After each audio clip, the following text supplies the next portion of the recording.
أعوذ بالله السميع العليم من الشيطان اللعين الرجيم.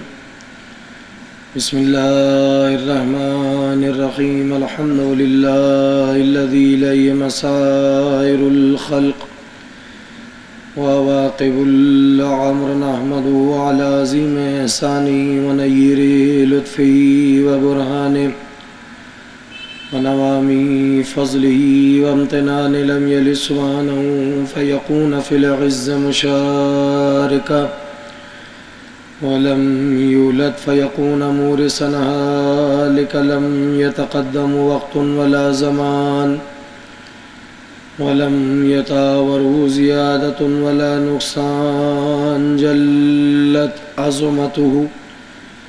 والصلاة والسلام على من بعثه بنور المزي والبرهان الجلي والمنهاج البادي والكتاب الهادي. أسرته خير الأسر وإترته خير الإتر، أغصانها معتدلا وثمارها متعدلا. مولده بمكة وهجرته بالطيبة، سيدنا ومولانا بالقاسم محمد وعلى أهل بيته الطيبين الطاهرين المعصومين المظلومين، الذين ذهب الله عنهم الرجس وطهرهم تطهيرا.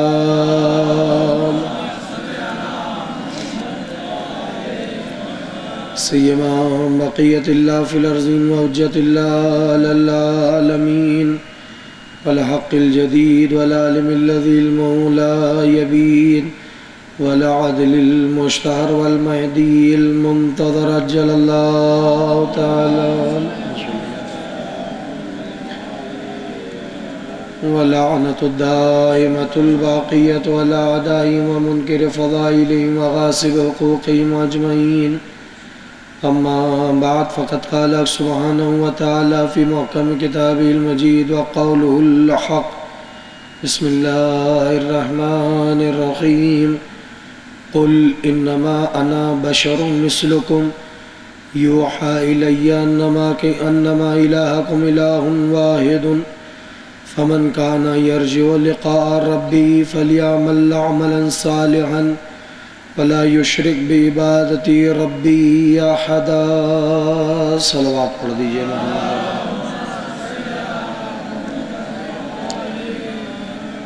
1438 ہجری کے عشر محرم کی 8ویں تقریر آپ حضرات سماعت فرما رہے ہیں. گفتگو ہے پیغام رسالت پر، اور قبل اس کے کہ باقاعدہ طور پر گفتگو کا آغاز کروں، بہت سے دوست احباب نے دعا کے لیے، حاجات کے لیے، قبولیت حاجات کے لیے، مختلف حاجات ہیں فردن سبھی کی طرف سے.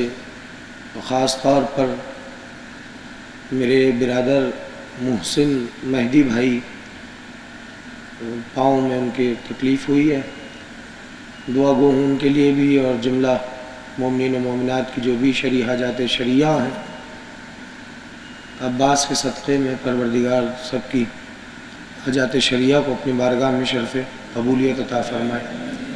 ایک دعاؤں کی قبولیت کے لیے، اور انجمن انتظامیہ اراکین، تمام دوست احباب، اور جن لوگوں نے بھی دام درہم قدم سخن اس عشرہ محرم میں اس کے انعقاد میں حصہ لیا ہے، پروردگار سبھی کی توفیقات خیر میں اضافہ فرمائے. ان تمام چیزوں اور ان تمام امور کی قبولیت کے لیے بلند ترین صلوات پڑھیے محمد.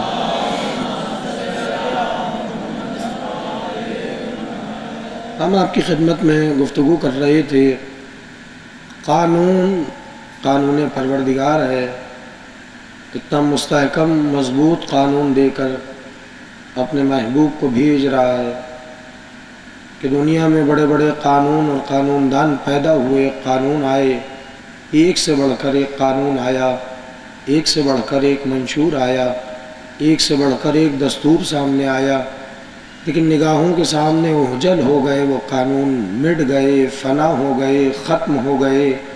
لیکن جو اللہ قانون اپنے محبوب کو دے کے بھیج رہا ہے وہ صبح قیامت تک باقی ہے، تھا، ہے، رہے گا۔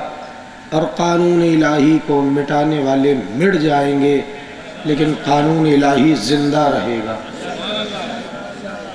دنیا میں کوئی ایسا پیدا نہیں ہوا جو قانون پروردگار سے ٹکر لے۔ بڑی بڑی چٹانیں ختم ہو جائیں گی، قانون الہی زندہ رہے گا۔ اب بات یہ ہے کہ زندہ اس لیے ہے کہ وہ بنا کے بھیج رہا ہے، تو حکمتوں کے ساتھ اور بہت مستحکم اور مضبوط بنا کر قانون کو بھیج رہا ہے۔ دنیا کے قانون اس لیے مٹ گئے کہ وہ فطرت کے تقاضوں کو پورا نہیں کر سکے۔ قانون الہی اس لیے باقی، اس کی ایک وجہ یہ ہے کہ اس لیے باقی ہے کہ قانون پروردگار عین فطرت ہے۔ قانون الہی عین فطرت ہے اور پروردگار نے فطرت کو عین قانون بنایا، قانون کو عین فطرت بنایا۔ کوئی مرحلہ حیات میں، کوئی گوشہ، کوئی پہلو زندگی کا ایسا نہیں ہے جو قانون الہی کے اندر موجود نہ ہو۔ تمہیں بس جستجو کا شوق ہو، تمہیں تلاش کی آرزو ہو، تو ہر قانون، زندگی کا ہر پہلو، زندگی کا ہر رخ قانون الہی میں موجود ہے۔ ذاتی زندگی سنوارنا چاہتے ہو، قانون الہی میں موجود ہے۔ معاشروں کو سنوارنا چاہتے ہو، قانون الہی، منشور الہی کے تحت چلو، معاشرہ سنور جائے گا۔ اس کا مطلب ہے جلوتیں ہوں، خلوتیں ہوں، ریاضتیں ہوں، رزم ہو، بزم ہو، تسبیح ہو، تحلیل ہو، تمجید ہو، سجدے ہوں، ذوق سجدہ ہو، عبادتیں ہوں، ریاضتیں ہوں، نماز ہو، روزہ ہو، حج ہو، زکوٰۃ ہو، خمس ہو، جہاد ہو، جو کچھ بھی تمہیں چاہیے وہ قانون الہی کے اندر موجود ہے۔ قانون الہی اتنا مستحکم، میں کسی منزل کے لیے تمہید کر رہا ہوں دوستو، قانون الہی عین فطرت ہے۔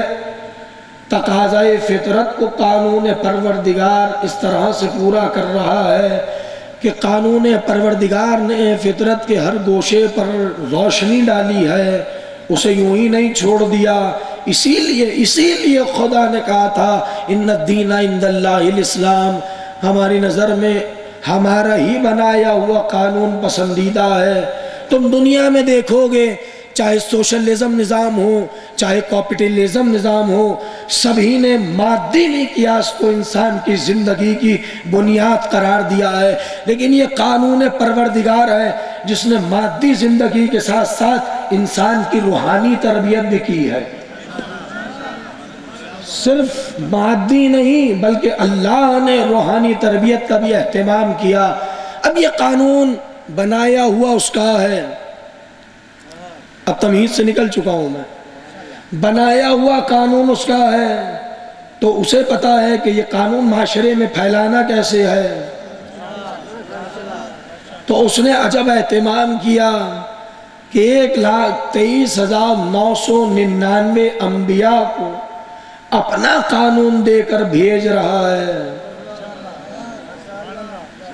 اور دیکھیے عجیب بات ہے، جیسا زمانہ تھا، جیسا دور تھا، اسی کے تحت، اسی کے تقاضوں کے تحت نبی کو ویسا ہی دستور اور منشور دے کے بھیجا۔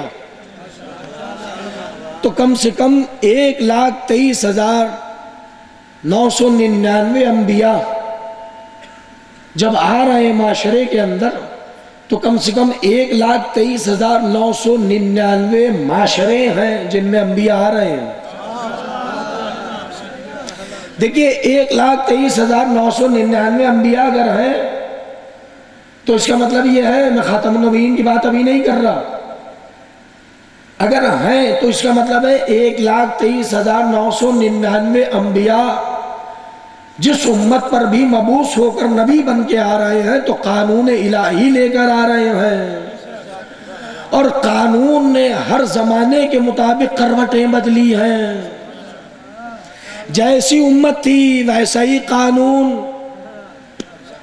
توجہ کیجئے گا، جیسی امت ویسا ہی قانون، اور امتیں بدل رہی ہیں تو قانون پروردگار بھی بدل رہا ہے۔ اس کا مطلب یہ ہر دور میں تقاضائے فطرت جدا جدا رہے ہیں۔ تو جیسے تقاضے تھے انہی تقاضوں کے تحت اللہ نے قانون دے کے نبیوں کو بھیجا۔ میں آ گیا ہوں، پچھلی تقریر سے متصل ہو رہا ہوں، اسی کے مطابق قانون دے کے بھیجا، اور ہر نبی اسی قانون کو معاشرے تک پہنچاتا رہا، نمائندہ تھا خدا کا، پہنچایا پیغام امت تک، اور پھر کہا ان اجری الا علی اللہ۔ 1,23,999 انبیاء نے 1,23,999 امتوں سے کہا کہ ہمیں تم سے اجر نہیں چاہیے، ہمارا اجر اللہ کے پاس ہے۔ کچھ کہہ رہا ہوں، ہمارا اجر اللہ کے پاس ہے۔ 1,23,999 انبیاء میں واحد مصطفیٰ ہے جنہوں نے یہ نہیں کہا میرا اجر اللہ کے پاس ہے، بلکہ اللہ نے کہلوایا کہہ دو قل لا اسألکم علیہ اجرا الا المودۃ فی القربی۔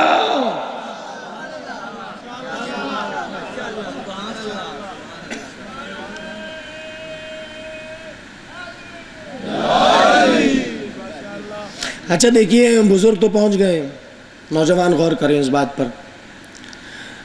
یہ کیوں کہہ رہا خدا کہ آل محمد سے مودت رکھو، محبت کرو؟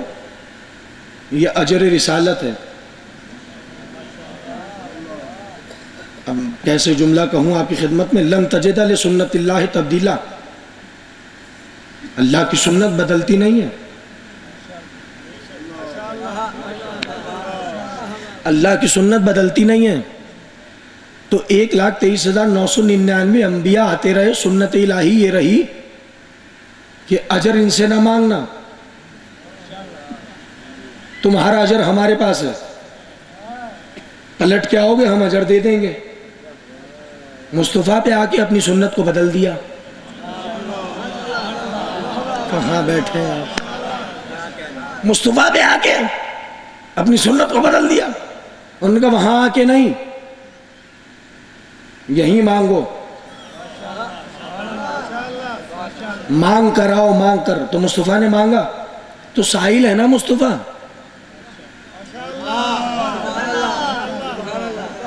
اب میں کیسے کہوں آپ کی خدمت میں، قرآن نے کہا اما السائل فلا تنہر۔ اگر کوئی دہلیز پر، اگر کوئی دروازے پر کوئی چھوٹا موٹا سائل بھی آ جائے تو اسے کبھی جھڑکنا نہیں، اسے کبھی جھڑکنا نہیں دے سکتے، کوئی پھوٹی کوڑی نہیں ہے تمہارے پاس، نہیں دے سکتے، محبت سے بھیج دو واپس۔ کیسے کہوں آپ کی خدمت، محبت سے واپس بھیج دو اسے۔ سید سجاد علیہ السلام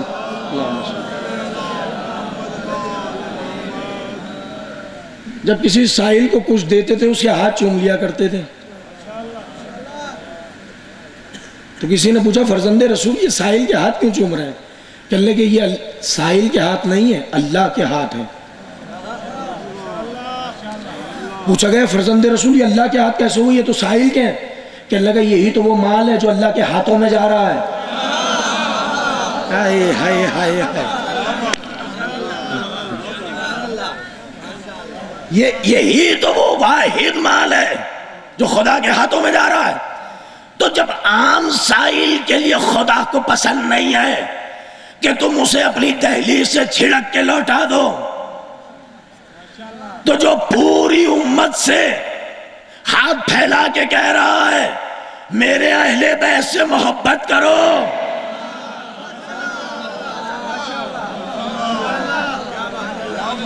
میرے اہل بیت سے مودت کرو، تو جملوں کو ضائع نہ کیجیے گا، شرع کا موقع نہیں ہے۔ تو اب اپنے سجدوں پہ بھروسہ نہ کرنا، مصطفیٰ کے جواب پہ بھروسہ کرنا۔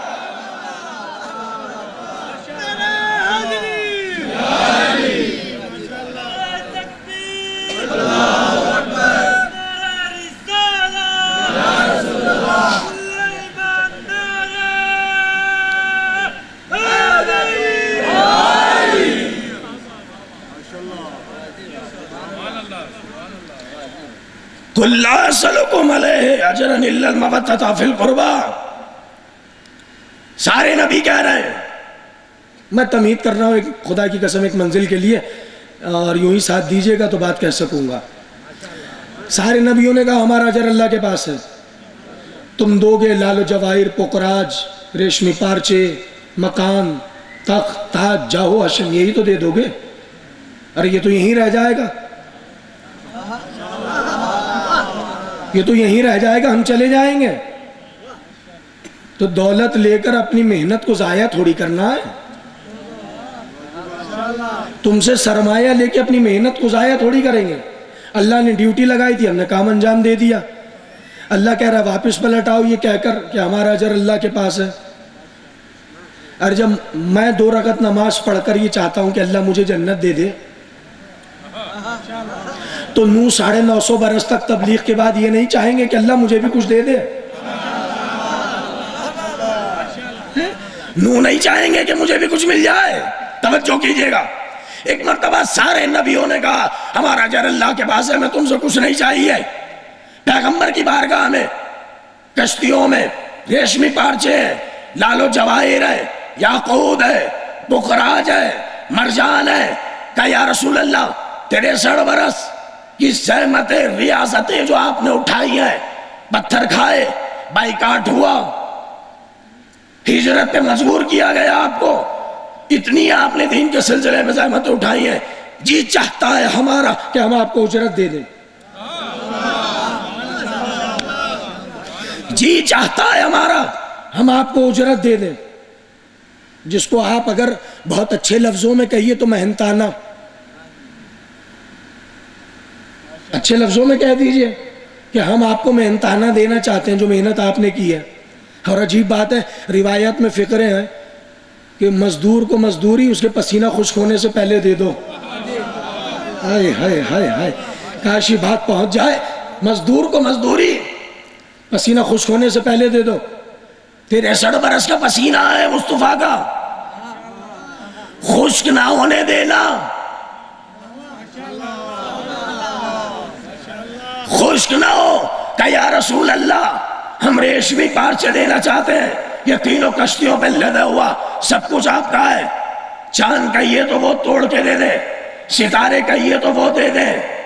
نبی مسکرائے، کہنے لگے تم عجب چیز مجھے دے رہے ہو، جو میرے ہی صدقے میں بنا ہے مجھے واپس لوٹا۔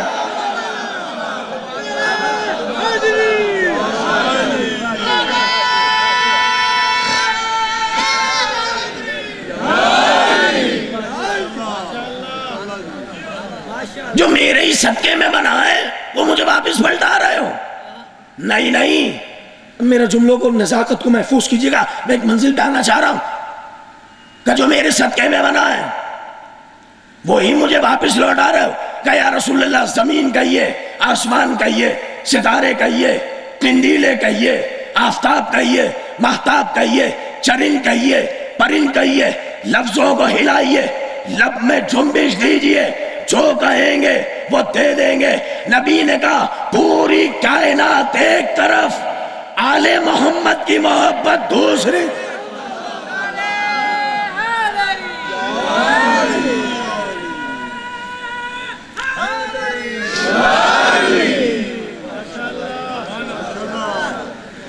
ارے کیا حکمت الہی ہے، ہر آدمی چاہتا ہے 2 رکعت نماز پڑھوں تو جنت ملے، 2-4 کام کر لوں تو ہر آدمی چاہتا ہے پراپرٹی بن جائے، خوبصورت مکان ہو، بڑا سا لان ہو، بیٹھا ہو آدمی آرام سے، شام کو لان میں بیٹھ کے چائے پیے سکون سے، 400 گز کا بنگلہ ہو، اور پھر اخباروں کو دیکھ دیکھ کے کہے یہ سب جھوٹ ہے، سیاست دانوں نے نظام کو کہاں پہنچا دیا ہے؟ تو ہر آدمی کی آرزو یہی ہے، تو کیا انبیاءوں کی آرزو نہیں تھی؟ بھائی فرشتے تو نہیں ہیں کہ آرزو نہیں ہے؟ نبی ہے تو آرزو ہے۔ ارے مصطفیٰ عجیب بات کہہ رہے ہیں، خدا کہلوا رہا ہے۔ کہو اجرت، کوئی سوال نہیں ہے، کوئی سوال نہیں ہے، 63 برس کی حیات میں کوئی سوال نہیں ہے، سوائے ایک سوال کے اگر کچھ دینا مصطفیٰ کو چاہتے ہو تو آل محمد سے محبت کرو، یہی اجر ہو جائے گا۔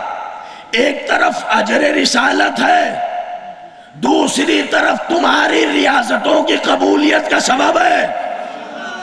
تو اب جو پلٹو گے خدا کی بارگاہ میں کہ معبود روزے لائے، حج لائے، زکوٰۃ لائے، خمس لائے، جہاد لائے، اللہ پوچھے گا یہ بتاؤ علی کی محبت لائے یا نہیں لائے؟ فاطمہ کی محبت لائے یا نہیں لائے؟ حسن کی محبت لائے یا نہیں لائے؟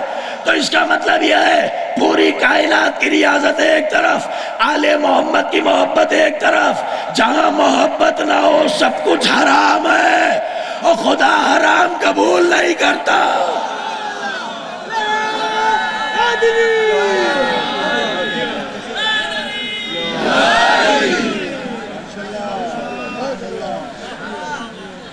میرے دوستوں، میرے عزیزوں، ارے بھائی ایسا کوئی قانونی اللہ نے نہیں بنایا کہ اللہ حرام کو قبول کرتا ہو،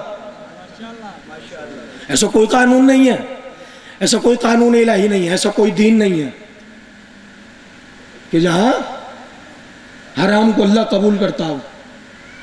اب سلسلہ یہ ہے کہ محبت اور مودت مانگ رہا ہے، کیوں مانگ رہا ہے؟ اب نزاکت میں داخل ہو گئے ہیں، اسے محفوظ کیجئے گا۔ آدم سے لے کر عیسیٰ تک ہر نبی کو اپنے قانون کے مٹنے کا خوف نہیں تھا۔ اب آپ کہیں گے کیوں نہیں تھا؟ اس لیے نہیں تھا کہ ایک نبی کے بعد دوسرا نبی آ رہا ہے، دوسرے کے بعد تیسرا آ رہا ہے، تیسرے کے بعد چوتھا آ رہا ہے، چوتھے کے بعد پانچواں آ رہا ہے۔ لیکن مصطفیٰ کے سلسلے میں یہ ہے کہ اب کوئی نبی آنے والا نہیں ہے، خاتم النبیین ہے، نبوت ختم ہو گئی ہے۔ اب مسئلہ یہ ہے کہ جہاں تک تعلق قانون کا ہے تو مصطفیٰ مطمئن ہے کہ قانون بچ جائے گا۔ کیوں؟ کہ إِنَّا لَهُ لَحَافِظُونَ، ہم اس ذکر کو نازل، نَحْنُ نَزَّلْنَا الذِّكْرَ إِنَّا لَهُ لَحَافِظُونَ، ہم اس ذکر کو نازل کرنے والے ہیں۔ ذکر کیا ہے؟ قانون الہی، دین الہی۔ ذکر کیا ہے؟ منشور الہی۔ ذکر کیا ہے؟ دستور الہی۔ اس کے محافظ ہم ہیں۔ مصطفیٰ کو فکر قانون کی نہیں ہے، مصطفیٰ کو فکر ہے میری سنت بچے گی کیسے۔ کیسے کہوں آپ کی خدمت میں، عجیب سی نزاکت ہے، سنت الہی کیسے بچے گی؟ قانون کا محافظ خدا ہے، ختم نبوت مجھ پہ ہو رہا ہے، اس لیے مودت مانگی کہ آل محمد سے محبت کرتے جاؤ، مصطفیٰ کی سنت بچتی چلی جائے گی۔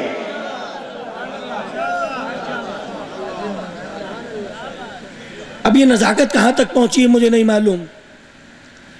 اب دیکھیے عجیب سلسلہ ہے، نظام بنا کے بھیج دیا اس نے، تفصیلات بہت ہیں، اس منزل پہ تقریر رک رہی ہے۔ نظام الہی جب اس نے بنا کے بھیجا ہے، اپنا نظام بنا کے بھیجا ہے، بس فرق اتنا اس کو مال نظر نہیں آ رہے۔ حکومتیں، آپ ظاہر پڑھے لکھے ہیں، آپ بیٹھے، حکومتیں دو طرح کی چلتی ہیں، ایک ظاہری حکومت، ایک اسٹیبلشمنٹ۔ ظاہری حکومت جو ہے وہ پورا نظام دیکھ رہی ہوتی ہے، اسٹیبلشمنٹ حکومت کو دیکھ رہی ہوتی ہے۔ ایسا ہی ہے نا؟ اچھا، دونوں میں سے پاور کس کے زیادہ ہیں؟ اسٹیبلشمنٹ کے ہیں، جب چاہتی ہے حکومتیں بدل دیتی ہے، ان کو بٹھایا ان کو ہٹایا، ان کو ہٹایا ان کو بٹھایا۔ اچھا، جو اسٹیبلشمنٹ میں ہے وہ مطمئن ہے، یہ آتے رہیں گے جاتے رہیں گے، ہم وہیں ہیں۔ کچھ کہنا چاہ رہا ہوں، ہم وہیں ہیں، ہمیں کچھ نہیں ہونے والا، ہم یہیں بیٹھے رہیں گے، یہ آتے رہیں گے جاتے رہیں گے. اس کا مطلب ہے اسٹیبلشمنٹ میں اتنا تصرف ہے، اتنا پاور ہے کہ حکومتوں کے تختے پلٹ دیتی ہے. تو کسی نے اسٹیبلشمنٹ کو دیکھا ہے؟ کہ نہیں. کہ کہاں بیٹھی ہے؟ کہ پتہ نہیں. کہ نظام چلا رہی ہے؟ کہاں چلا رہی ہے؟ ارے تمہیں اپنی بنائی ہوئی اسٹیبلشمنٹ نظر نہیں آتی، خدا کی بنائی ہوئی کیسے نظر آئے گی؟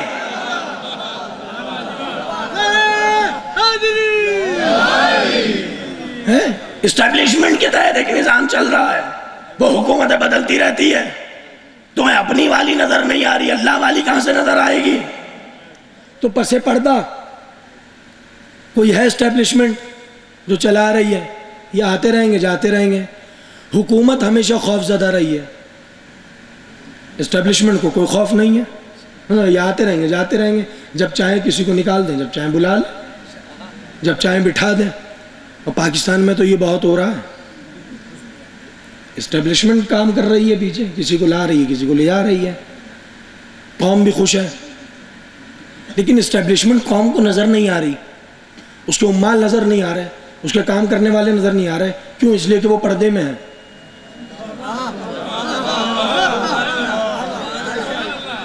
اس لیے کہ اسٹیبلشمنٹ پردے میں ہے. جانتا اسٹیبلشمنٹ کو وہی ہے جس کی نگاہوں کے سامنے غیبت کا پردہ نہیں ہے. کیسے کہوں آپ کی خدمت میں؟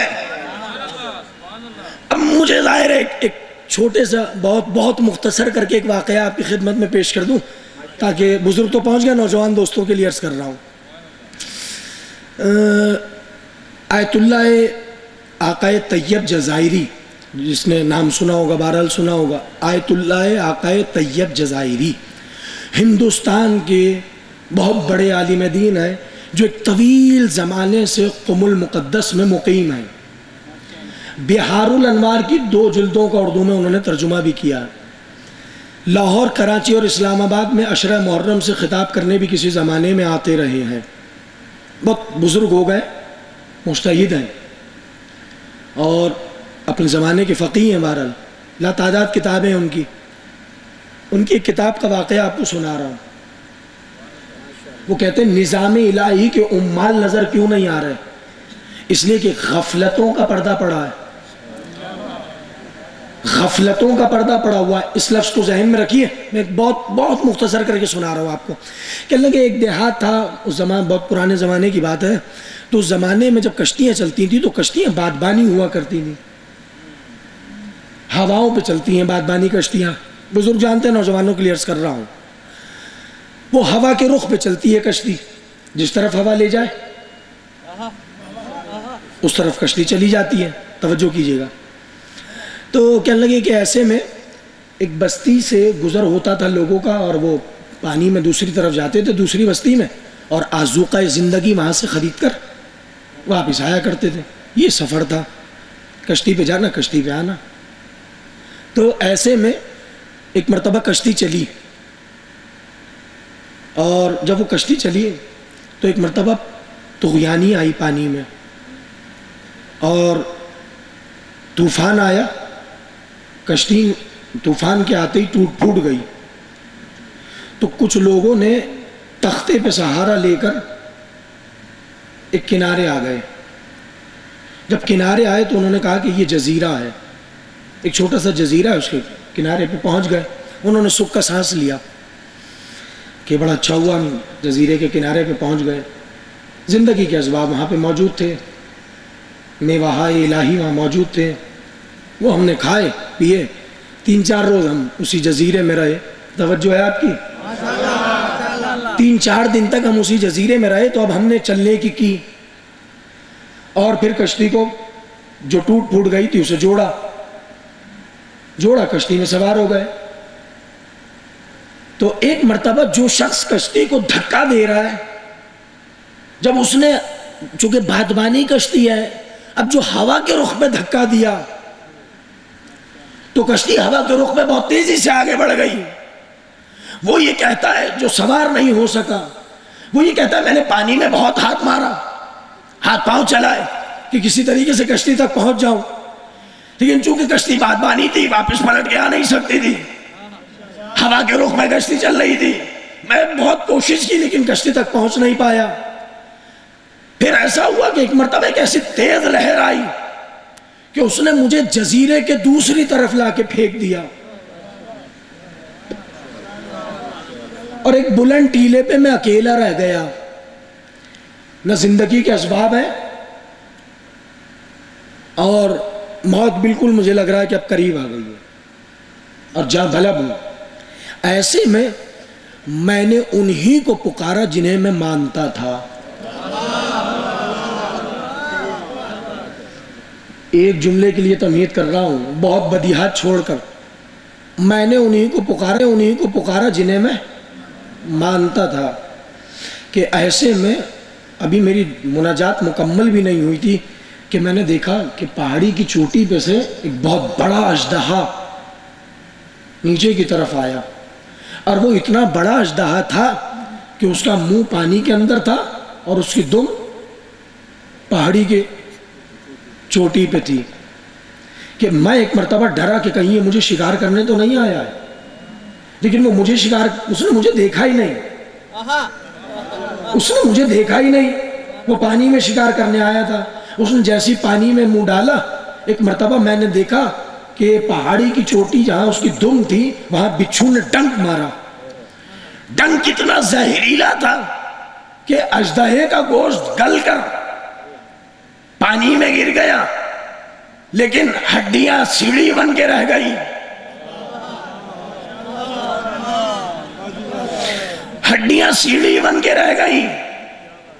میں نے اسے ان کی طرف سے کریمی سمجھا جنہیں میں نے پکارا تھا، اور میں بڑے اطمینان کے ساتھ سہارا لے کر سیڑھیاں چڑھتا ہوا پہاڑی پہ چڑھ گیا۔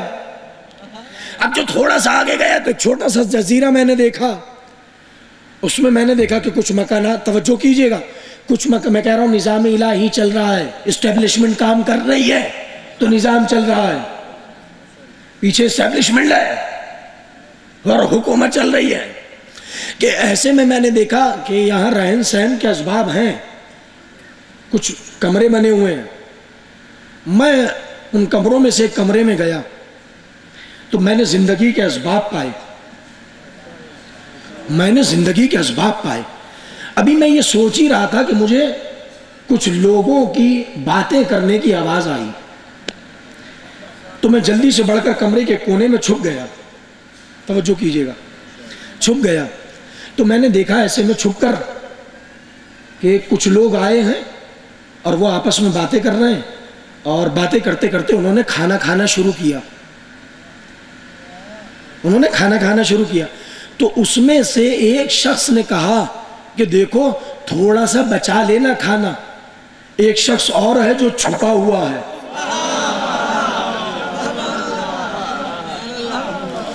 ایک شخص اور ہے یہاں جو چھپا ہوا ہے، یہ کھانا چھوڑ دینا۔ کہنے لگا انہوں نے مجھے کچھ بھی نہیں کہا، وہ کھانا کھایا انہوں نے، وہ چلے گئے، میرے لیے چھوڑ گئے۔ میں نے اس کے اس فقرے سے اپنے لیے اس رزق کو حلال جانا،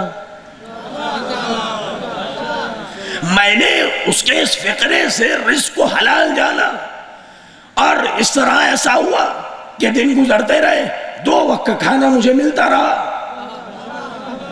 وہ آتے تھے، باتیں کرتے تھے، کھانا کھاتے تھے، چلے جاتے تھے۔ جب کچھ دن گزر گئے تو میں نے اب چھپنا بند کر دیا، میں ان کے سامنے آ گیا۔ انہوں نے مجھ سے کوئی بات چیت نہیں کی، کھانا کھاتے تھے، چلے جاتے تھے۔ کہ لگے جب کچھ دن گزر گئے تو اب میں اس کی آواز کو پہچانا جس نے کہا تھا پہلے کہ تھوڑا سا کھانا بچا کے رکھ لینا، ایک شخص چھپا ہوا ہے۔ اس نے مجھ سے کہا یہ بتاؤ واپس گھر جانا چاہتے ہو یا ہمارے ساتھ رہنا چاہتے ہو؟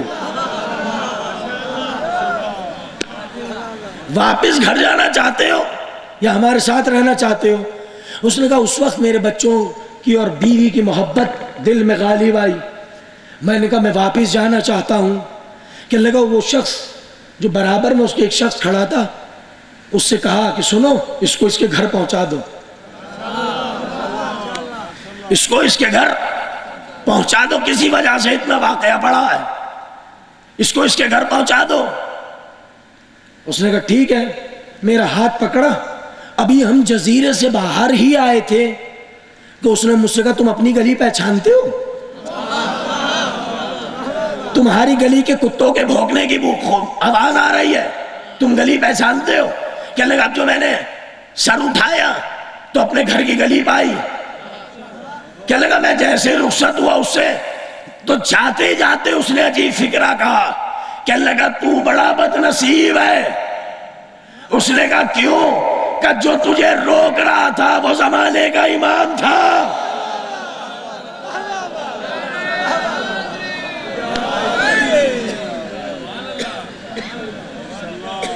جو تجھے روک رہا تھا وہ زمانے کا امام تھا. تو بڑا بد نصیب ہے. وہ تو روک رہے تھے، اس کا مطلب غفلتیں ہیں. اب جملہ کہنے کا حق ہے، خدا کی بنائی ہوئی اسٹیبلشمنٹ پردے میں نہیں ہے. امت محمدی پہ غفلتوں کا پردہ ہے، گناہوں کے پردے پڑے. اس نے کہا بہت بد نصیب ہو. اس کا مطلب یہ ہے کہ امامت قربانی مانگتی ہے. امامت قربانی مانگتی ہے. جو دے دیتا ہے اسے زیارت نصیب ہوتی ہے. نہیں جملہ یہ نہیں کہنا تھا. جو قربانی کو دے دیتا ہے اسے امامت کی طرف سے نمائندگی عطا ہوتی ہے. اس لیے کہ قانون الہی بن کر چل رہا ہے. اسی لیے دوستو دیکھیے اللہ کی حکمتوں کو کون سمجھے گا. یہ واقعہ سنانے کا مطلب یہ تھا کہ تم خدا کی راہ میں بیٹا دینا چاہتے ہو، ہمیں پتہ ہے مشکل کام ہے. تم خدا کی راہ میں گھر لٹانا چاہتے ہو، مشکل کام ہے، ہمیں پتہ ہے تم نہیں کر سکتے. تم کچھ اور خدا کی راہ میں دینا چاہتے ہو، بڑا مشکل سے نکلتا ہے پیسہ آدمی خدا کی راہ میں. یوں ہزاروں خرچ کر دیتا ہے، لیکن کبھی خدا کی راہ میں مانگیے تو نوٹوں کو گن گن کے 10 کا دے گا. خدا کی راہ میں لٹانے والا ہر کوئی نہیں ہوتا. لہٰذا اللہ نے یہ حکمت رکھی کہ تم لٹا تو نہیں سکتے، لیکن جنہوں نے لٹایا ہے ان سے محبت تو کر سکتے ہو.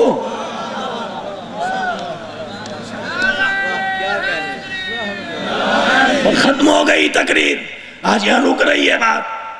اسی لیے خدا نے قرآن میں کہا وَلَوِ اتَّبَعَ الْحَقُّ أَهْوَاءَهُمْ لَفَسَدَتِ السَّمَاوَاتُ وَالْأَرْضُ.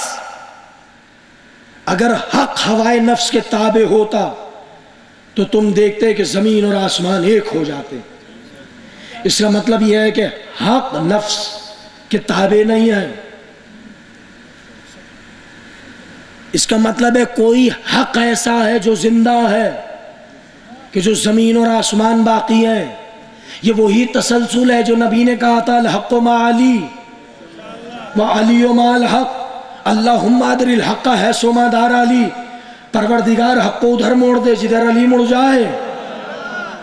یہ دعا نہیں کی علی کو ادھر موڑ دے جدھر حق مڑ جائے، بلکہ کہہ رہے حق کو ادھر موڑ دے جدھر علی مڑ جائے. اور خدا کہہ رہا ہے اگر حق ہوائے نفس کے تابع ہوتا تو تم دیکھتے زمین اور آسمان ایک ہو جاتے. اس کا مطلب یہ ہے کہ علی سے لے کر مہدی تک حق اپنی منزلیں طے کر رہا ہے.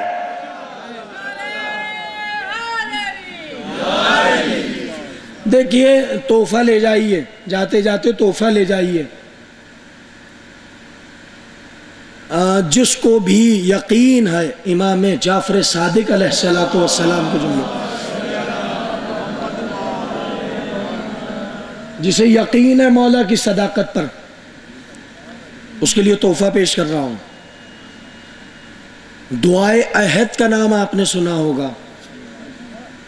چھٹے امام کا فرمان ہے 40 روز اگر کوئی شخص نماز فجر کے بعد بلا ناغہ 40 روز پڑھے تو اگر وہ مر بھی گیا اور آخری حجت کا ظہور ہوا تو خدا اسے قبر سے اٹھا کر آخری حجت سے ملحق کر دے گا.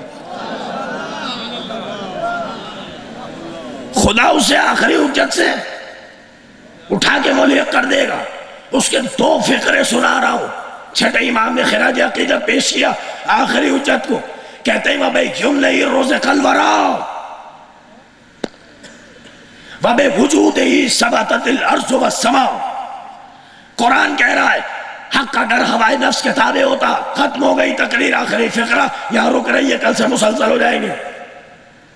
اگر حق ہوائے نفس کے تابع ہوتا تو تم دیکھتے زمین اور آسمان ایک ہو جاتے.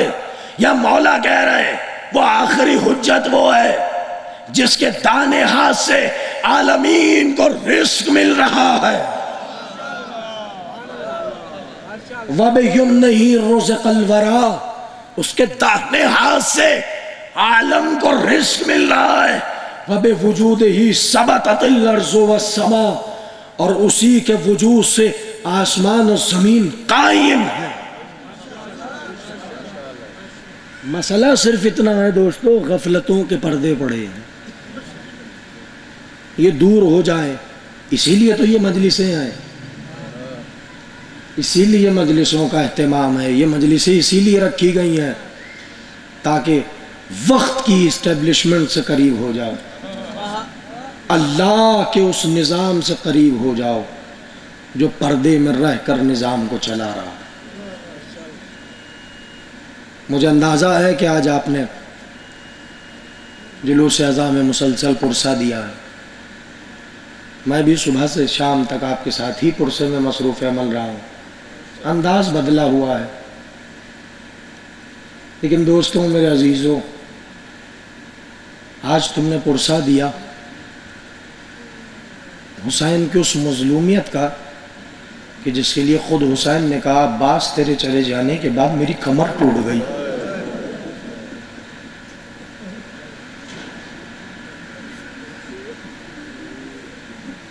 اجرکم اللہ, مولا آپ کو کوئی غم نہ دے سوائے غم محمد آل محمد کے. شہادت سن چکے ہیں آپ, شہادت سن چکے ہیں حضرت عباس کی, لیکن جتنی دفعہ پڑھی جائے, جتنی دفعہ سنی جائے, مظلومیت کے نئے نئے گوشے نظر آتے. دل و دماغ مطمئن ہوتا ہے نہیں ہے. جب ہر سال تذکرہ ہوتا ہے وہی شہادت ہے, وہی فقرے ہیں, وہی جملے ہیں. ابھی صبح بھی آپ نے سنی, میں نے 2 لفظ کہے, یہ اجر رسالت ہے مصطفیٰ کو جو آپ ادا کر رہے ہیں. آپ کی نگاہیں اشبار ہو گئیں. کون عباس؟ مستورات بنی ہاشم کی ڈھارس عباس. کون عباس؟ جو حسین کائنات عالم کے لیے آسرا تھا, اس کا آسرا عباس. بس دوستوں میرے عزیزوں, تفصیلات نہیں, صرف مصاب ہونے کے لیے, داخل حسنات ہونے کے لیے, اور کچھ پرسہ بھائی کا بھائی کو دینے کے لیے. پتہ ہے کون ہے عباس؟ کبھی اگر حیات حضرت عباس موضوع ہوا تو کم سے کم ایک اشرہ حضرت عباس کو ہونا چاہیے, تب کہیں جا کے حضرت عباس پر کچھ بولا جا سکتا ہے. کچھ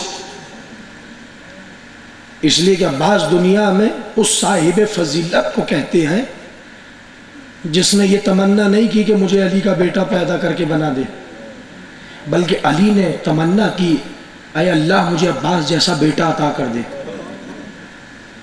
بس دوستوں میرے عزیزوں, عباس کی عظمت کو کون پا سکتا ہے؟ شب کے سناٹوں میں علی کھڑے ایک بیٹا مانگ رہے ہیں, کہہ رہے ہیں پروردگار ایک ایسا بیٹا عطا فرما جو کربلا میں حسین کے کام آ سکے, جو کربلا میں حسین کے کام آ سکے. علی جیسا باپ ہو, کچھ مانگے خدا سے, تو یہ ہو ہی نہیں سکتا کہ خدا رد کر دے. عباس کی صورت میں علی کو بیٹا عطا ہوا. دور دور سے, مکہ مدینہ سے, اطراف اکناف سے لوگ عباس کی زیارت کرنے کے لیے آتے تھے, اور ہر ایک یہی کہتا تھا بڑے علی کے گھر چھوٹا علی پیدا ہو گیا. مولا یہ تو بالکل ہو بہو آپ کی شبیہ ہے, مولا یہ تو آپ کی شکل ہے. یا علی، آئے علی، علی کے گھر علی پیدا ہو گیا، یہ تو آپ کا ثانی ہے۔ اور علی خوش ہوتے، جب یہ فقرہ کوئی کہتا علی مسکرا اٹھتے۔ اور ایک مرتبہ کیسے کہوں حضرت عباس کی عظمت پہ اس سے بڑا جملہ نہیں کہہ سکتا کہ جن حسنین کے جھولا جھولانے پہ جبرائیل کو ناز ہو، وہی حسنین عباس کا جھولا جھولا رہے۔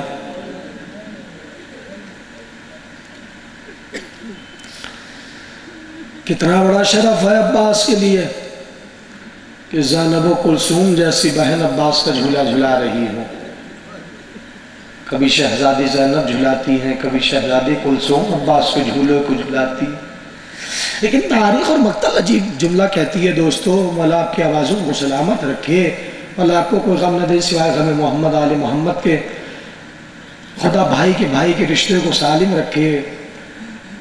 حسین اور عباس کے رشتے کے صدقے میں عجیب تاریخ کہتی ہے، خاص طور پر زینب جب عباس کے جھولے کو جھلاتی تھی تو مقتل کے عجیب فقرے ہیں کہ عباس کے چہرے کو دیکھ کر زینب گم ہو جاتی تھی۔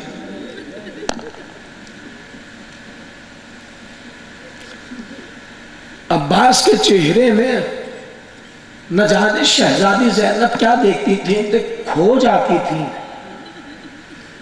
اور بہت دیر تک عباس کو تکتی رہتی تھی۔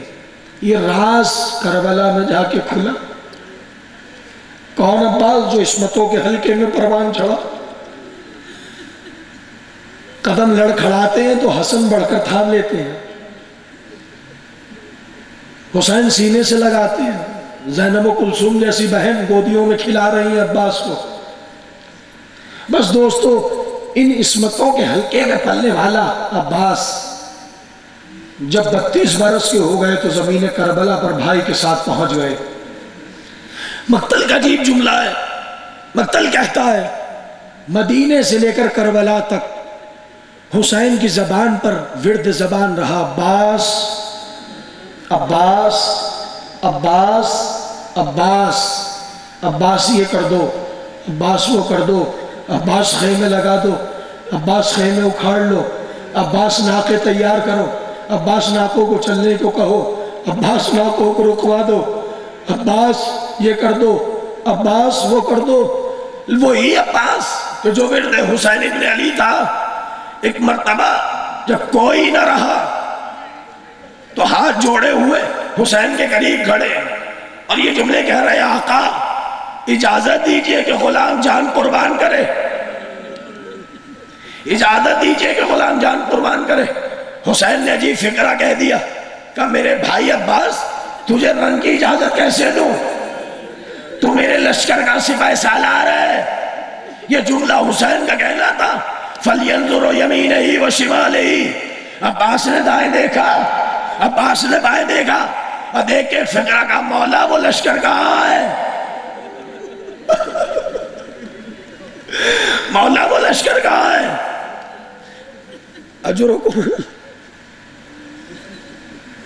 مولا وہ لشکر کہاں ہے جس کا عباس سپاہ سالار ہے؟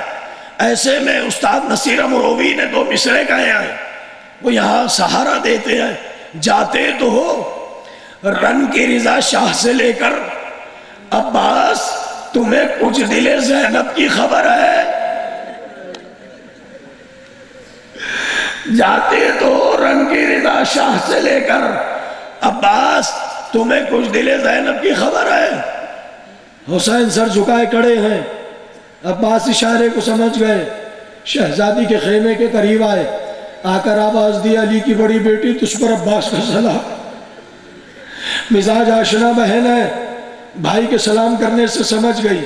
ایک مرتبہ کہتی ہیں عباس خیمے میں آ جاؤ، عباس خیمے میں گئے، شہزادی کو سلام کیا۔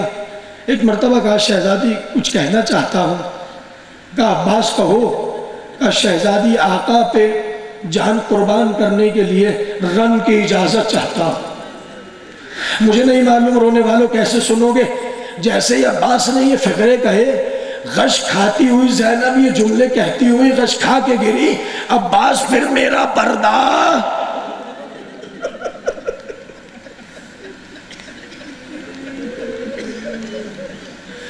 عباس میرا پردہ۔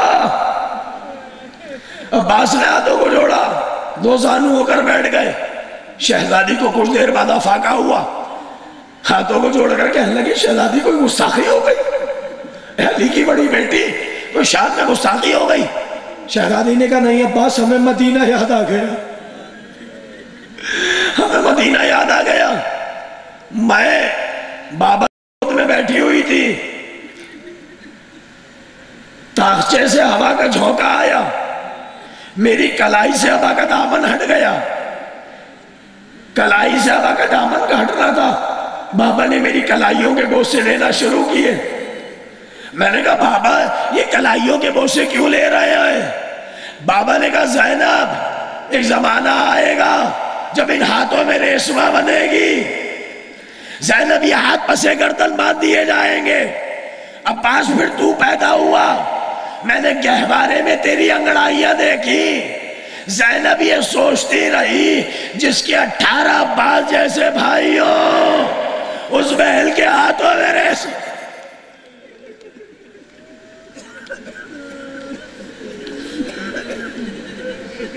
اجرکم اللہ، جس بہن کے تو جیسے 18 بھائی ہوں اس بہن کے ہاتھوں میں ریشمہ کون باندھ سکتا ہے؟ عباس آج یقین ہو چلا، ہاتھوں میں ریشمہ بھی بنے گی، پردہ بھی سالم نہ رہے گا۔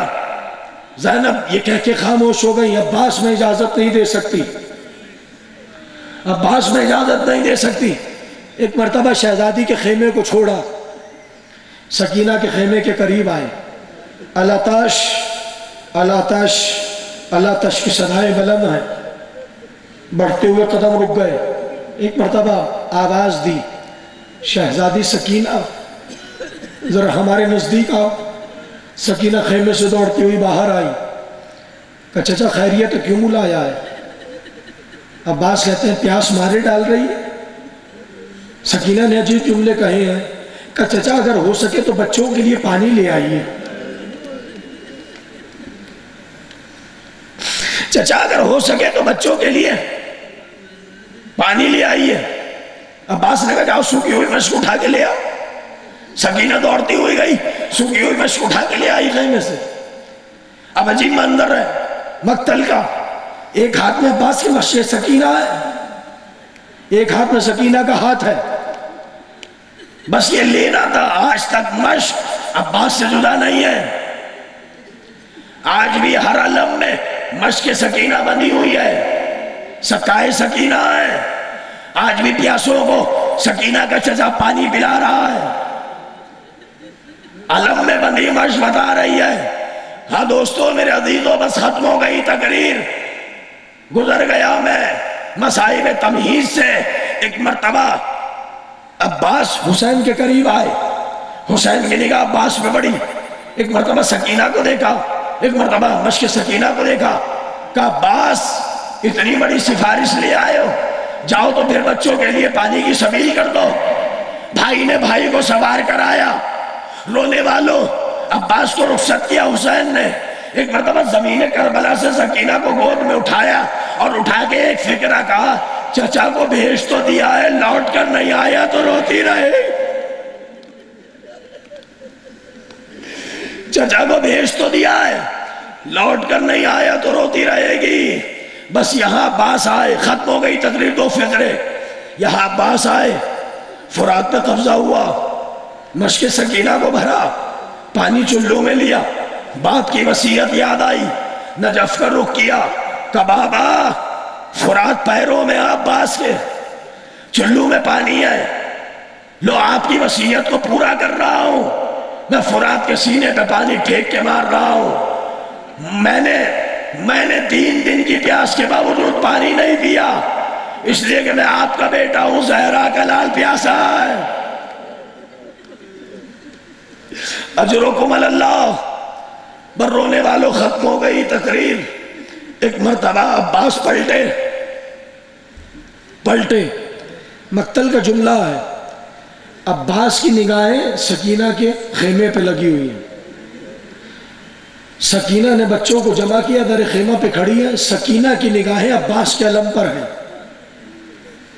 ایک مرتبہ عباس کا گھوڑا دوڑا، بفری ہوئی فوج سمٹی، کمین گاہوں سے دشمن نکلنا شروع ہوئے، چاروں طرف سے عباس پہ حملہ ہونا شروع ہوا۔ تو ایسے میں مقتل کہتا ہے دایاں بازو قلم ہوا، لیکن عباس کا گھوڑا نہیں رکا۔ بایاں بازو قلم ہوا، عباس کا گھوڑا نہیں رکا۔ ہرملا لعین کہتا ہے میں نے دیکھا وہ کون سی طاقت ہے جو عباس کے گھوڑے کو نہیں روک رہی۔ ایک مرتبہ میں نے دیکھا کہ دایاں بازو قلم ہوا، بایاں بازو قلم ہوا، عباس کا گھوڑا نہیں رکا۔ میں نے دیکھا ایک مشق ہے جو عباس نے دانتوں سے دبائی ہوئی ہے، وہ میں نے تیر چلہ کمان میں جوڑا، مشق کا نشانہ لیا، یہاں تیر مشکیدے پہ لگا، وہاں عباس نے گھوڑے کے رخ کو بدلا، یا عباس نے گھوڑے کے رخ کو بدلنا تھا۔ وہاں خش کھا کر یہ فکرہ کہتی ہوئی سکینہ گری، اے بچوں سکینہ کو معاف کر دینا، اجرکم علی اللہ، سکینہ کو معاف کر دینا۔ برونے والوں دو جملوں کی رحمتیں ہیں، سکینہ کو معاف کر دینا۔ ایک مرتبہ عباس کا زین سے زمین پہ آنا تھا، حسین نے کمر کو تھام لیا اور کہنے لگے الان انکسر ازاری، عباس تیرے چلے جانے سے حسین کی کمر ٹوٹ گئی، الدنیا بعدک لفا، بھیا تو نے حق برادری کو ادا کر دیا۔ حسین کمر تھامے ہوئے عباس کے قریب جا رہے ہیں۔ ایک مرتبہ دائیں بازو کو اٹھایا سینے سے لگایا، بائیں بازو کو اٹھایا سینے سے لگایا، حسین آگے بڑھے، کمر تھامے ہوئے آگے بڑھے۔ ایک مرتبہ عباس کے قریب آئے، سر کو اٹھایا، زانووں پہ رکھا، ابا کے دامن سے پیشانی سے خون صاف کرتے جاتے ہیں اور یہ کہتے جاتے ہیں عباس حسین کی کمر ٹوٹ گئی، عباس حسین کی کمر ٹوٹ گئی، تیرے چلے جانے سے حسین اکیلا رہ گیا۔ ایک مرتبہ حسین نے عجیب خواہش بھائی سے کر دی کہ لگے عباس ساری زندگی ہمیں آقا کہا ہے، ایک مرتبہ بھائی کہہ کر پکار لے۔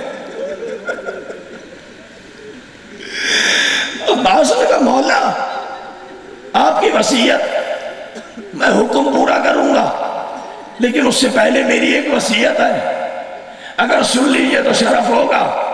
حسین نے کہا وہ کیا؟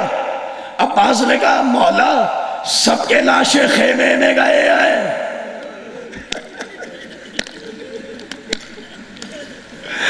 سب کے لاشیں خیمے میں گئے ہیں، عباس کا لاشا خیمے میں نہ جائے۔ حسین نے کہا کیوں عباس؟ کہا مولا سکینہ سے سامنا نہ کر سکتا۔ برونے والوں ختم ہو گئی تقریر۔ ایک مرتبہ حسین نے کہا اچھا بھیا اب ہماری خواہش تو پوری کرو۔ عباس کی زبان پہ آیا بھیا، روح کا فضل زوری سے پرواز کر گئی۔ حسین نے لاشا عباس کو چھوڑا، علم عباس کو اٹھایا، آئے خیمہ گاہ حسینی کے قریب۔ ایک مرتبہ 4 سال کی بچی بڑی تیزی کے ساتھ بڑھ کر باپ کے دامن سے لپٹ گئی اور یہ عجیب جملہ کا بابا علم تو لائے ہو، علمدار کا ہے۔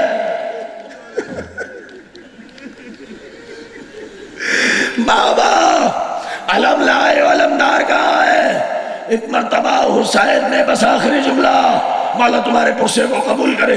ایک مرتبہ حسین نے جو مستورات بنی ہاشم کے خیموں کے سامنے علم نصب تھا، حسین اس علم کے قریب آئے، اس علم کو نکالا حسین نے۔ یہ علم اس لیے مستورات بنی ہاشم کے خیمے کے سامنے گڑا ہوا تھا کہ جب تک یہ علم یہاں ہے ہم پردے کے ضامن ہیں۔